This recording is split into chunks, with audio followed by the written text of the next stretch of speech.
Um jogador está forçando para vir jogar no Internacional. Quero atualizar também sobre outras negociações dentro do mercado de transferências, chegadas, saídas e a projeção de time do Inter para a estreia do Campeonato Brasileiro nesta quarta-feira contra o Atlético Paranaense dentro do estádio Beira-Rio. Eu te conto tudo isso depois da vinheta.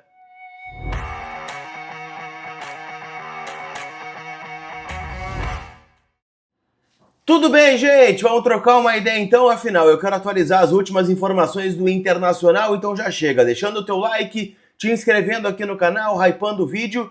Cara, falta muito pouco para a gente bater 132 mil inscritos aqui, faltam menos de 200 inscritos. Então vê se tem o botão inscrever-se aqui, clica, é de graça e vai me ajudar a seguir crescendo aqui dentro do YouTube, tá bom?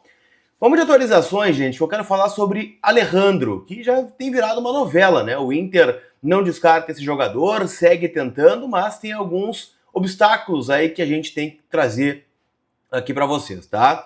Por que eu quero falar sobre o Alejandro hoje? Porque o nome dele voltou a ganhar força dentro do noticiário do Internacional. Nos bastidores, a informação que nós temos é que o Alejandro está fazendo muita força para vir jogar aqui no Inter.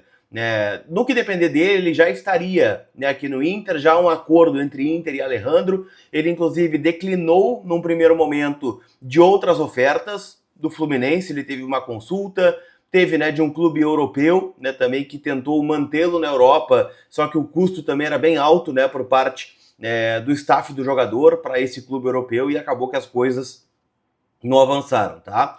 Qual é a cláusula que está travando o negócio? Os russos exigem uma cláusula de obrigação de compra, algo muito parecido com o que foi feito com o Rodrigo Villagra, né, que se completar 60% dos jogos do Inter na temporada, ele vai ter que ser comprado por uma quantia na casa aí de 5 milhões de dólares.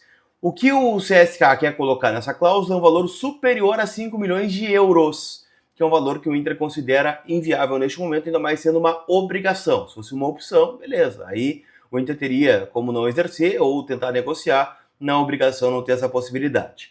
Então, assim, a ideia, né, do Inter é trazer o Alejandro para ser um titular junto do Borré, né, numa mudança de esquema, mas a negociação está bem travada, tá? Eu ainda acho que ele vai acabar vindo, mas por enquanto é mais um sentimento do que informação. Como informação, né, o Inter está, né, travado nessa negociação, na ideia desta obrigação de compra. Tá? Então, nesse momento, as coisas não estão avançando e acho que vale a gente fazer uma pincelada aqui. No sábado, na véspera do Grenal, surgiu uma informação de que o Cruz Azul do México teria uma negociação aí para levar o Borré, que se chegasse uma proposta, né, o Borré vai ser liberado.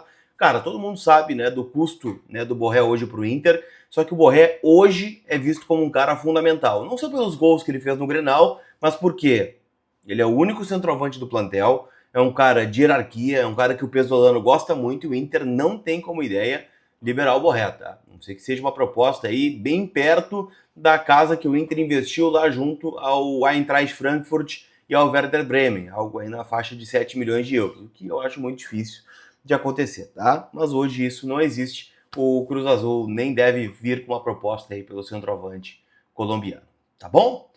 Para a gente seguir avançando na pauta sobre negociações, eu quero falar sobre o goleiro Ivan.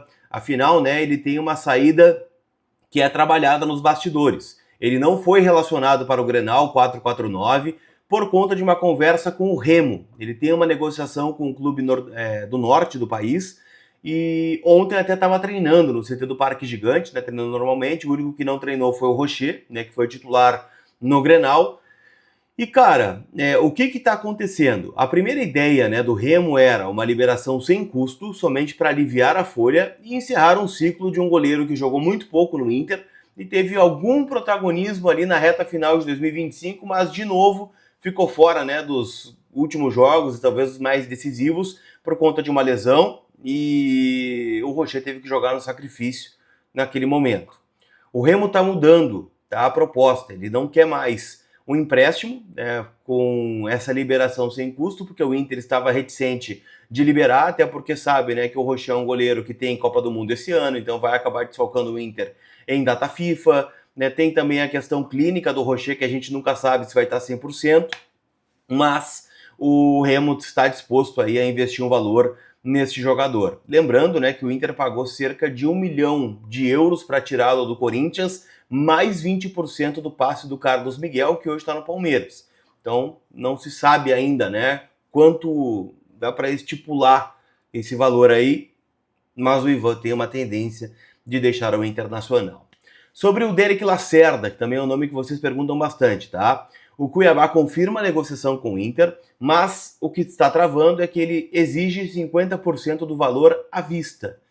O Inter não quer, né, este valor à vista, porque a gente está falando de uma negociação que deve gerar na casa aí de 2 milhões de euros. Então, 1 milhão de euros seria à vista, a gente está falando aqui de quase 6, 7 milhões de reais, e o Inter, né, não topa esse modelo de negociação. O que trava e faz com que o jogador, neste momento, né, não venha ao estádio Beira-Rio, mas a gente não sabe o que vai acontecer, tem muita água para rolar nessa janela de transferências. O que não tem muito tempo para rolar é desconto no IPVA de 2026, e tu pode aproveitar isso lá na Zapay, com até 22% off se tu faz parte dos programas de Bom Motorista e Bom Cidadão. E além disso, né, tu pode pagar licenciamento, multa, tudo de forma parcelada no cartão, com o cupom COLAR20 lá dentro da Zapay, Z-A-P-A-Y, meus parceiros aqui no canal, link para download gratuito aqui na descrição do conteúdo. Para a gente fechar nossa resenha aqui, eu quero falar sobre o Inter, que se prepara para encarar o Atlético Paranaense, jogo na estreia do Campeonato Brasileiro, quarta-feira, 7 da noite, já tem, né, o Brasileirão de volta, e a gente, né, tem algumas possibilidades de surpresa, né? Afinal, o Thiago Maia ontem esteve no gramado do CT do Parque Gigante, eu estive lá no CT acompanhando a atividade, e ele pode sim ser um jogador a ser relacionado, tá? Ele já está nessa fase de transição, né, de retreinamento, mas estava com o plantel. Ele e o Richard, né, que também ainda não conseguiu encaminhar a sua saída do Inter. A tendência, tá, é que seja uma equipe muito parecida com a que venceu o Grenal 4-4-9. Então, eu imagino que ele não vai mudar. Nem o Vijagra e talvez o Félix Torres entrando na vaga do mercado pela sequência de jogos. Tô apostando, tá, em Rocher no gol, Bruno Gomes, Mercado ou Félix Torres, Vitor Gabriel e Bernabei, Ronaldo e Paulinho, Alan Patrick, Vitinho Carboneiro e na frente o Rafael Borré. É a tendência de nominata aí do Internacional para esse duelo, tá bom?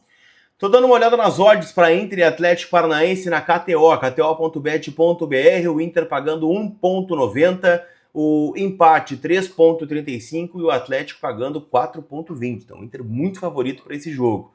Tem o Odão KTO, tá? Para o Inter ganhar com gol do Borré, 3,80. Essa aqui tá valendo, hein? O Borré fez 2 gols no Grenal, tá com confiança, jogo em casa, então é o meu palpite. Eu vou nessa aqui, 3,80. Inter ganha com gol do Borré a qualquer momento. kto.bet.br, sempre lembrando, jogue com responsabilidade, que a KTO é uma casa proibida para menores de 18 anos. Tá bom? Aquele abraço, turma. A gente se vê. Fui!